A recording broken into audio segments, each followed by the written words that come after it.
ವೀರಶೈವ ಲಿಂಗಾಯತ ಧರ್ಮ ಹಿಂದೂ ಧರ್ಮದಿಂದ ಪ್ರತ್ಯೇಕ ಅಲ್ಲ. ಹಿಂದೂ ಧರ್ಮದಲ್ಲಿಯೇ ಹಿಂದೂ ಧರ್ಮಕ್ಕೆ ಸಂಬಂಧಪಟ್ಟಿರುವಂತಹ ಅನೇಕ ಆಚರಣೆಗಳನ್ನು ಅಳವಡಿಸಿಕೊಂಡಿರೋದ್ರ ಜೊತೆಗೆ ಹಿಂದೂ ಧರ್ಮಕ್ಕಿಂತಲೂ ವಿಶಿಷ್ಟವಾದ ಅನೇಕ ಆಚರಣೆಗಳನ್ನು ಒಳಗೊಂಡಿರುವಂತಹ ಒಂದು ಧರ್ಮ. ಆ ಕಾರಣಕ್ಕಾಗಿ ಇದು ವೀರಶೈವ ಧರ್ಮ ಒಂದು ಧರ್ಮ ಅಂತ ನಾವು ಕರಿತಾ ಇದ್ರೂ ಕೂಡ ಇದು ಹಿಂದೂ ಧರ್ಮದಿಂದ ಪ್ರತ್ಯೇಕ ಅಲ್ಲ, ಹಿಂದೂ ಧರ್ಮದ ಒಂದು ಅವಿಭಾಜ್ಯ ಅಂಗ ಅನ್ನುವಂಥದ್ದನ್ನ ನಾವು ಈ ಸಂದರ್ಭದಲ್ಲಿ ಮನಗಾಣಬೇಕಾಗಿದೆ. ಆ ತರನಾದ ಅನೇಕ ಸಂಸ್ಕೃತಿಗಳು ನಮ್ಮಲ್ಲಿದ್ದಾವೆ.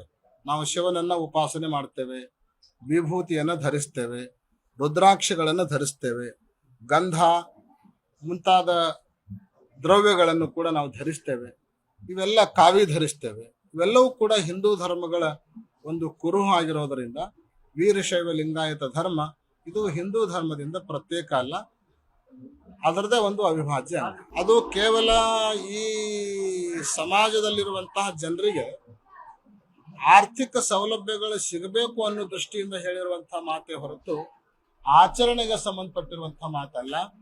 ಅದರ ಜೊತೆಗೆ ವೀರಶೈವ ಮಹಾಸಭೆ ಇನ್ನೂ ಒಂದು ಮಾತನ್ನು ಹೇಳಿದೆ. ಅದೇನು ಅಂತ ಕೇಳಿದ್ರೆ, ಕೇಂದ್ರೀಯ ಒಬಿಸಿ ಕೇಂದ್ರದ ಒಬಿಸಿ ಒಳಗ ವೀರಶೈವ ಲಿಂಗಾಯತ ಧರ್ಮದ ಎಲ್ಲಾ ಒಳಪಂಗಡದವರನ್ನ ಸೇರಿಸಬೇಕು ಅನ್ನುವಂತಹ ಮಾತನ್ನು ಕೂಡ ಅಖಿಲ ಭಾರತ ವೀರಶೈವ ಮಹಾಸಭೆ ಹೇಳಿದೆ. ಅದನ್ನು ನಾವು ಹೃತ್ಪೂರ್ವಕವಾಗಿ ಬೆಂಬಲಿಸ್ತೇವೆ. ವೀರಶೈವ ಲಿಂಗಾಯತ ಧರ್ಮ ಹಿಂದೂ ಧರ್ಮದಿಂದ ಪ್ರತ್ಯೇಕ ಅಲ್ಲ.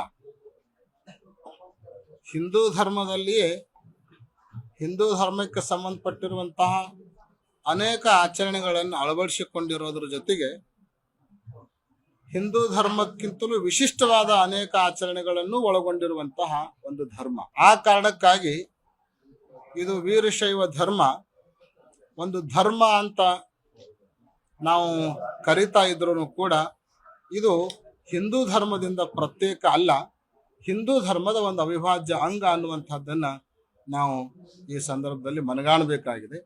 ಆ ತರನಾದ ಅನೇಕ ಸಂಸ್ಕೃತಿಗಳು ನಮ್ಮಲ್ಲಿದ್ದಾವೆ.